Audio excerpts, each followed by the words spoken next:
Allô Allô Europe 1? Allô Europe 1. Oui, bonjour. 10h midi. Il y a une question que j'aimerais poser. Allô Europe 1? Thomas Touroud. 10h31.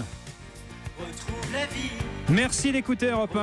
Le cri de l'enfant Dieu, Sympa, celui qui chante. sympa Michel Berger. On parle de la voix et on passe un très bon moment avec vous. Alors Europe 1, 10h midi tous les jours. Le 39-21 pour nous appeler, pour réagir, pour poser vos questions à nos spécialistes. On est avec Pierre-Alain de Garing, comédien en voix, Pierre-Yves Duchesne, coach vocal, le docteur Jean Abitbol, chirurgien ORL, et on parle de la voix. On a un petit quiz avec Isabelle Quenin avant de laisser la parole à nos auditeurs qui sont nombreux à nous appeler ce matin. Première proposition, Thomas. Ouais. Contrairement aux petits garçons, les petites filles ne muent pas. C'est vrai ou c'est faux?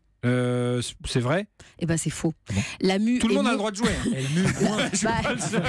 La mue est moins spectaculaire que chez les garçons, bien Alors, sûr, heureusement. mais elle est tout Ouais. aussi importante. Et il y a D'accord. certaines femmes, d'ailleurs, qui gardent très longtemps. Ouais. Elles n'ont pas mué cette voix de souris de dessin animé.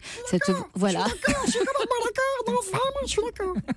Deuxième question. Le champagne détend les cordes vocales, donc c'est bon. C'est vrai ou c'est faux? C'est faux. Ah non, moi ça me flingue. Moi, c'est faux.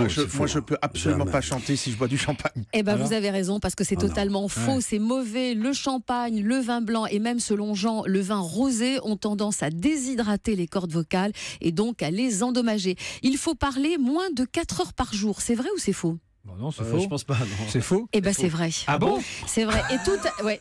4 heures, c'est la limite. Au-dessus de ces 4 heures, notre voix fatigue. Et Ouais. c'est typiquement la pathologie, on en parlait tout à l'heure avec notre appel, c'est la pathologie des enseignants. Ils parlent trop Ah oui, toute longtemps, la ils journée. ont la Ouais, voix bien qui sûr. fatigue. Et ce qui fait, C'est la idé- pathologie des hommes politiques également. Si vous Idéalement, remarquez il bien. devrait parler qu'1 heure et demie par jour. Alors bien sûr, on parle de parler en continu. Hein.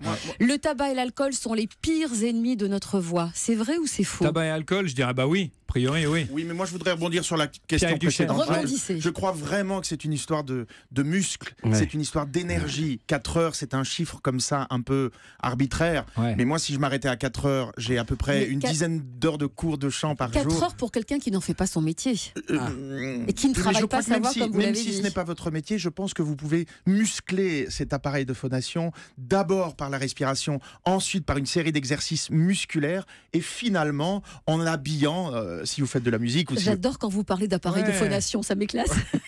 Une dernière question, Isa. Excusez-moi. Oui, donc le tabac et l'alcool sont les pires ennemis de notre voix. Vrai ou faux? Là, c'est facile. Bah, C'est vrai.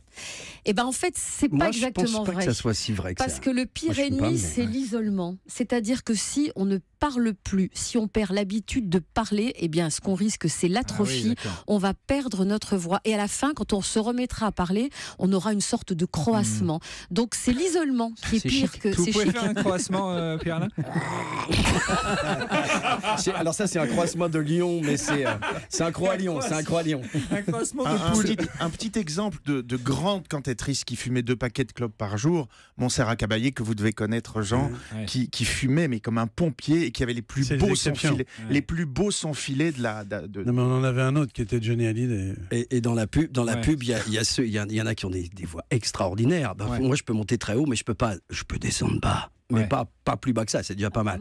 Mais il y en a que vous entendez d'ailleurs toute la journée, et en fait, ils peuvent pas s'arrêter de fumer. Parce que c'est, docteur, vous me direz peut-être pas le contraire, mais il y a un truc de tabac qui fait qu'ils ont une vibration qui est Si, le hyper docteur, il va profonde. vous quoi. dire le contraire. Le docteur.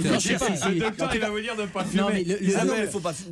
surtout qu'il y a d'autres moyens de changer le timbre de sa voix ou de travailler sa voix en dehors du tabac, parce que le tabac, c'est quand même un irritant qui est majeur. catastrophe, Non, mais bien bah sûr. oui, c'est une catastrophe On pour va les pas cordes encourager vocales. les gens à D'ailleurs, fumer quand même. mais bien sûr. Qu'est-ce que ça veut Et dire? d'ailleurs, quand on a une dysphonie, c'est-à-dire une modification de la voix et qu'on est fumeur en plus, il faut aller voir un ORL rapidement et ne pas dire c'est rien du tout, ça va passer, parce qu'il y a des petites choses, des petites tumeurs qui se mettent sur les cordes vocales, en particulier liées au tabac. Et là, on peut pas dire que c'est bien le tabac.